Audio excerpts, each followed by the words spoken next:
Okay, I think we'll just fly around. It's pretty windy out today, but still be a good flight.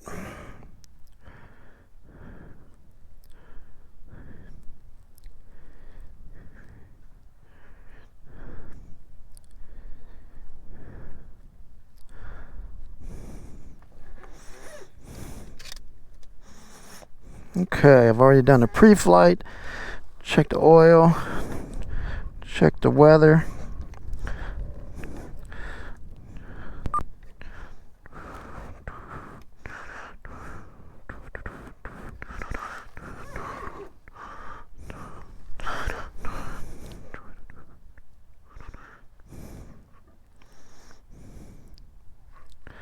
Good Lord, closed, dang it.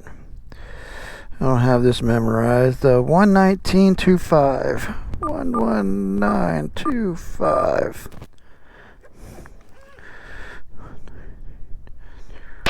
Castroville Municipal Airport. Automated weather observation. 221 Zulu weather. Wind 130 at 12. Gust 17. Visibility 7. Clear below 12,000. Temperature. That's well within my personal safety parameters and well within the airplane's safety factor. So let's go fly. 1, 2. It looks awful sunny, but it's still pretty cold out here. We'll go with 4 shots. Let's make sure that this is not angled up at all. I can see everywhere, nothing gets caught.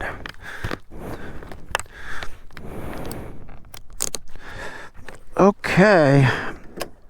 Clear. Okay. Got oil pressure. It's going to be a while before the oil temperature comes up.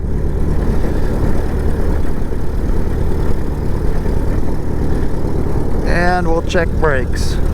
Right brake, good. Left brake, good. And both brakes.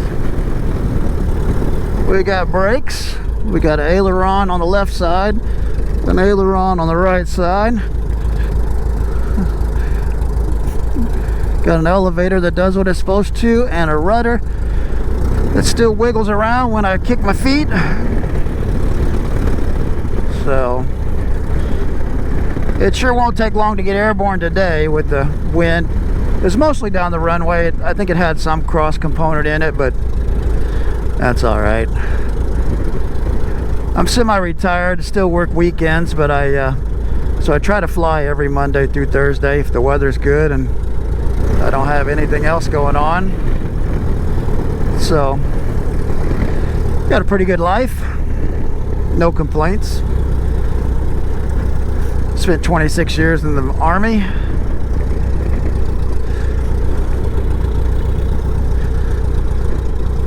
So I did my fair share of not so fun stuff. That's what I like about this little airplane. It's sometimes I need a little adrenaline to get me back to ground zero. This airplane does that for me. Oh, got a little cross component. It will be all right.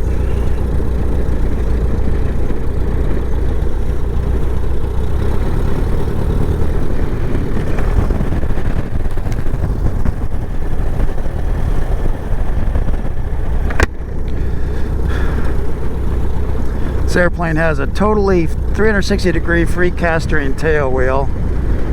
It's not steerable, it's not lockable. The main reason besides that is I've had steerable, I've had lockable, and there's just not enough weight back there, and most of the time I'm taking off on the grass anyway. And I try to keep as much weight as possible out of the tail. And yeah, mainly it just doesn't, having a locking tail wheel or a steerable tail wheel doesn't really do a whole lot. Got a lot of offset in the tail that helps with the P factor a little bit. You'll see when I take off, that ball will slide all the way to the right. The airplane will try to run off the left side of the runway.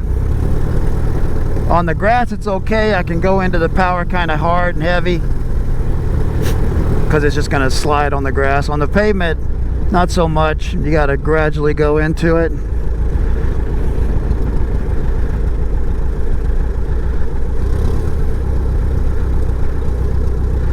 Forward visibility when you're taxiing, it's not too good. You got to do a lot of S turning.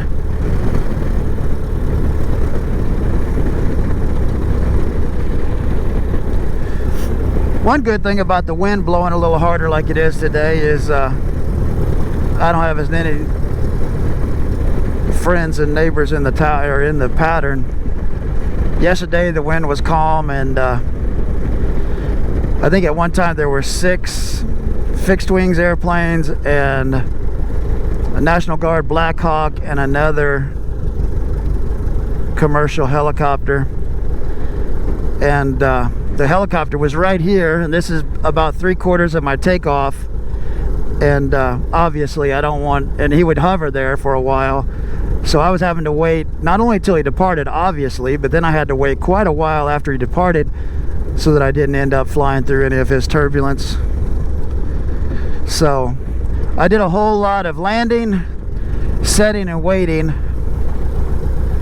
but today it looks like I'll be fine.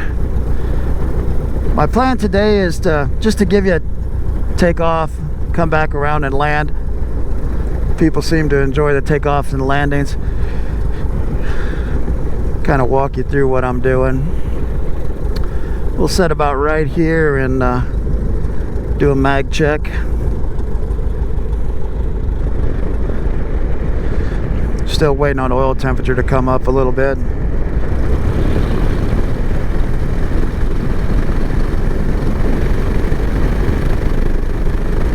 Can hardly hold it with the brakes at about 1500. Ground the left mag, ground the right mag. See if we got any carb heats. Good.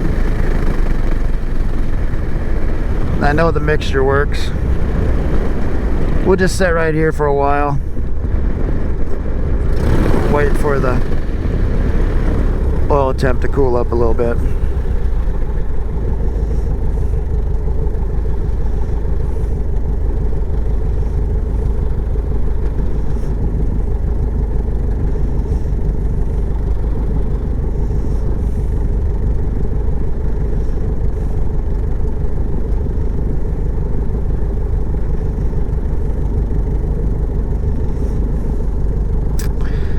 One 145 16 to 22,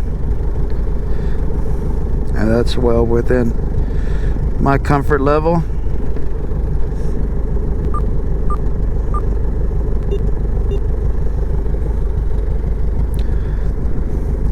I've got a little over 300 hours in this airplane. Not exactly how many I have since I restored it, but I bought it. It hadn't flown in 30 years. But it had good paperwork, so I just took it apart, repaired all the safety stuff, put new mags, new carburetor, all that kind of stuff. And then I flew it for 200 hours and I just really loved it, so then I restored it to as a pay homage to my father. My first airplane ride was on my dad's lap when I was 5 years old in an open cockpit Stearman. Always wanted a biplane.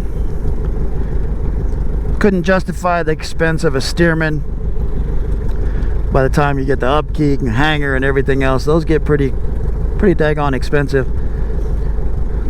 But this one's well within my wheelhouse of finances. I got a very understanding wife, been married for 30 years, and she says I'm a nicer person when I fly, so I think that kind of works out for me. All right.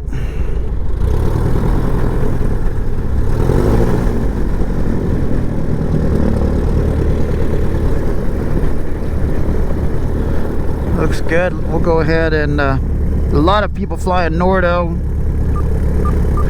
We're 122.8 here. I'll go ahead and make an announcement after I do a visual. Did that flight plan ever load? I like to keep those updated just in case somebody pops a NOTAM in or something, or God forbid a TFR that I wasn't expecting.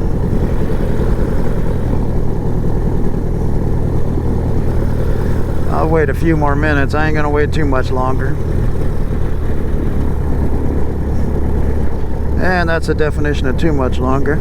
So here we go. We'll do a visual, looking to see if anybody's out there. I don't see anybody, and then we'll make an announcement. Castroville traffic, experimental biplane, November 822 Charlie Hotel. It's party 16 in the grass, infield grass will stay in the pattern. Castroville. Alright, here we go. So we're gonna just hop out here and we'll go ahead and add a little horsepower. That's about 50%. A lot of right rudder. Then we'll go about 75. And there's 100. And we're up. Let her build up a little airspeed.